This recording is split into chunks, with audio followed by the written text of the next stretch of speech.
What's good, YouTube? It's me, your boy Squiddy, back in with another video. We just got back from YCS 250th in Los Angeles, California, and I actually bubbled that event, unfortunately, so I lost the last round. I was 9-2 going into round 12. I needed to win that one to be able to be guaranteed to the top 64, so unfortunately I lost. I think if I won or tied, I'd probably be guaranteed because I was a very high X2. I had a good tiebreaker.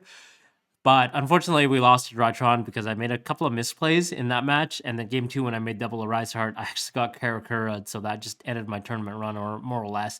So it was a little unfortunate. I just missed out on Top Cut. But throughout the tournament, I was playing pure Kashtira, obviously. And I learned a couple of cool, neat little combos that I thought I'd share with you guys, especially in the mirror match, given how popular the deck was. I'm sure like there'll be a lot of mirror matches for the rest of this format, and it's obviously the most popular deck. So I want to show you guys some cool plays. This is the first play that we were actually doing throughout the entire tournament, and what this was essentially putting up 2 ARISEHEARTs. And the reason we did that is because we expected people to still be playing single ARISEHEART pass to play around Nib. So a lot of people probably weren't playing Nibiru. People were more already teching out their decks to play things like Kaijus to deal with that one ARISEHEART pass. So we figured that there's no point really playing around Nibiru if the majority of people are not playing Nibiru. It's just better to make 2 ARISEHEARTs and pass. And that way, if they have a Kaiju, they can't really deal with this. They can only deal with a singular one, so it doesn't really solve the problem. And you can actually do this with any with Unicorn and any other monster extender. So, for example, this could be a ARISEHEART or Scareclaw, and it's really nice because this combo actually ends you with 4 cards in hand, including a Kashtira Big Bang. So you're using more or less 1 card to get double ARISEHEART with Theosis attached to one of them. So barring anything besides Lava Golem, Kurikara, or something like Dark Ruler, you're still going to be able to get insane value. You're going to be able to get 2 banishes. You're going to be able to get a free card from your banish pile with the effect of Theosis, and you're also going to be able to resolve a Kashtira Big Bang that gets banished when your ARISEHEARTs are on the table, which allows you to add back a Fenrir or special summon onto the table. So all in all, a lot of value. I'll show you guys really quick how to do that. So what you do is you go ahead and summon Unicorn, standard combo, use the effect to add a Theosis. And a lot of times I was actually preferring to get Theosis instead of Birth, even if I had Fenrir, because with that Birth normal summon Fenrir play, you're actually investing 2 cards onto the table to make the exact same end board that you would with just this Theosis play. So that Birth is that second card that would be on the table, and you never really want to lead, or you never really want to end your turn with a Birth invested on the board in a blind matchup, because it's just bad in the mirror match. They just clear your board regardless, and then they can Zeus you and you lose your Birth. It's only really good in something like against a Runic Naturia matchup where the Birth banish actually does come up and is relevant. So I prefer to do this even though it plays into Ash. So if your opponent holds the Ash until Theosis, obviously you get punished here, but I thought the value was just so much better than that Birth play that I was just doing this all weekend. So you go Kashtira Theosis, target the Unicorn, and then from here we're doing our standard rest of our combo. We're going to special summon the Fenrir off the Unicorn. Use Fenrir effect to add the missing extender that we do not have. So whether that's Scareclaw, Kashtira, or ARISEHEART, whichever one you do not have in your hand. Now from here, we're going to activate the effect of ARISEHEART and special summon it. And one thing to know is that I actually didn't side out Kashtira Big Bang in the mirror match. I felt like it was still good going second because there's some back and forth. I would only side it out going second in matchups that would put up an oppressive board where I literally had to break the board on my turn or lose the duel. If it was a grindy back and forth mirror match or something along those lines, I always kept Big Bang in because it guaranteed that you get a second body off of your Shangri-La for free. So it's always really important to have that card. So really standard combo here. We're going to make the Shangri-La, use the effect of ARISEHEART banishing Big Bang for cost. And then on a new chain, after they banish 3 cards face down from the top of their deck, we're going to go Kashtira, Shangri-La, Chainlink 1, Big Bang, Chainlink 2 to add back the Unicorn. So detach Unicorn, add it back to your hand, and then special summon it. So we're actually not going to detach the Fenrir because we do want that onto the XYZ so we can use it for Big Bang to resurrect later.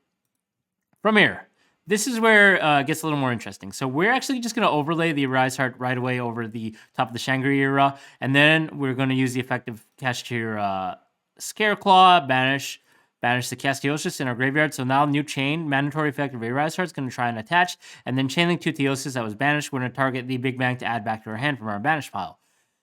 Then we're going to attach the Theosis to the ARISEHEART, and then we are finally going to overlay these 3 monsters for our second copy of ARISEHEART. So what does this give you? It gives you double ARISEHEART, which is really threatening already. It gives you the Theosis on top of the ARISEHEART, so we can potentially detach and then add back a Fenrir. And then we also have the Big Bang.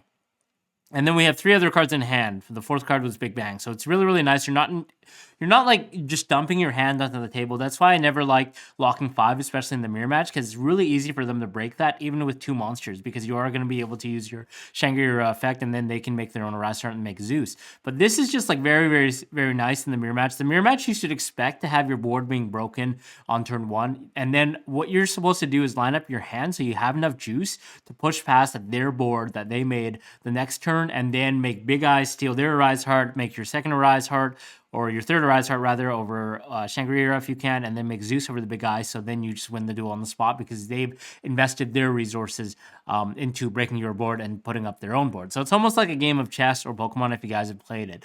And it's nice here, again, we have the Theosis, so we can add back something we banished. We have the second copy of ARISEHEART that can detach, and then when we use Big Bang to potentially desecrate their field, this will get banished, and then on a new chain, ARISEHEART would detach, and then Big Bang would go chaining 2, so we can actually detach the Fenrir that we might have attached back after using the effect, so we can summon it back on the table. So you essentially have 4 disrupts off of more or less 1 card. Well, 2 card investment, including the Big Bang. We have 2 banishes. We have the Fenrir that's special summoned back off Big Bang, and then we have the Big Bang effect to banish cards face down on their side of the field, and then we have the Theosis to replace the 1 card back to our hand. So this is the first combo I kind of wanted to show you guys. I'm going to show you guys another couple of tips and tricks in the mirror match as well that I think is really important to know. Okay, guys, so this is the second thing that kind of came up throughout the course of this weekend while I was playing at the YCS in the mirrors. The end board that you typically end on, let's say if you go second, so your opponent sets up their Kashtira ARISEHEART, and you're able to make a Big Eye and steal their ARISEHEART, and then you can make your own ARISEHEART the natural way by using Shangri-La's effect combined with ARISEHEART, and then we overlay for a Zeus over the Big Eye because an XYZ material attacked, so our ARISEHEART attacked through the battle phase. This is typically an end board. You sometimes have Fenrir as well, off of like a Birth or something, which is really, really nice. And let's say it's my opponent's turn on the crackback. We've already used 2 of the ARISEHEART effects to banish, like let's say the first 2 names they summon, for example. And then my opponent goes special summon Fenrir from their hand. So a lot of times people just shotgun the Zeus. I see like players just going like, oh, my opponent has a Fenrir. I don't want them to start playing, so I'm just going to Zeus. This is just like an absolutely terrible play. You don't want to use your Zeus right away, because it essentially nukes your own board, and then the other thing is it locks you because you have a Zeus body on field. So if your opponent's a good player and you Zeus, they could just set up their board, make a ARISEHEART, everything. They don't care about your Zeus, they just pass, and then like you can't special summon any of your names, and they can just use the ARISEHEART to the birth, so you just lose on the following turn. So, making Zeus here, obviously you should be doing it because it's an added layer of protection, but you should not be firing this off unless you absolutely have to. And it's especially nice when you have your Fenrir on your table, because what happens is your opponent, like, if they can't use the effect to search, because if they use the effect to search for Fenrir on the resolution of the chain, we can use our Fenrir to banish their Fenrir. So what they have to do was waste their battle phase, essentially. They can go into the battle phase right away, and then from the battle phase, they can actually choose 2 things. So they can attack, obviously, and try to banish the Fenrir, which is fine, because in that case, we get to keep the Zeus. So we can wait to see what they do before we Zeus like their entire board in desperation after they start playing other cards like Birth and ARISEHEART under the table. The other thing that I see a lot of people actually do against me was they targeted the Zeus to banish, expecting me to chain the Zeus, because it's pretty natural. It's like, oh, okay, they're going to get rid of my Zeus. I should probably chain it now to get some value out of it. But one thing you can do is not use Zeus because you have the Fenrir. So when the Zeus is banished off of the effect of their Fenrir, they go attack, declare effective Fenrir on Zeus, and then you say, okay, and then on the resolution, you can use your Fenrir to banish their Fenrir, and we get to keep our entire board. So they literally have to deal with the double ARISEHEART plus the Birth plus the Fenrir in main phase 2 without using their battle phase. An XYZ monster didn't battle, so they can't make their own Zeus either. So it's like, I really like doing this because I think it's way, way, way, way better. The only thing you really get punished by is enemy controller, but I imagine you probably would have been punished by that card earlier when you do use your ARISEHEART effects anyways, so it doesn't really matter. Like, you can't really play around that card as efficiently with any board, so this is more for if they decide to target Zeus and they have nothing else, you can use the effective Fenrir to banish. So I see a lot of people not using Kashtira Fenrir to leverage, like as a trigger effect to the best of their ability in the mirror match. I think this is something you guys should do. If you're encountering a situation where you have Zeus, just let them banish it through the battle phase and then use your Fenrir to banish their Fenrir. Because obviously Zeusing here would mean that we probably lose because we're losing all of our resources. So that's just like a unique thing to keep note of in the mirror match. Don't always fire off your cards if you have to. Kind of think like what your opponent's aiming for, like what kind of board they can build and how they're going to break your own board. So here in this situation, we get to banish their Fenrir face down, and then they kind of have to deal with the rest of our board in the main phase 2 without being able to make Zeus.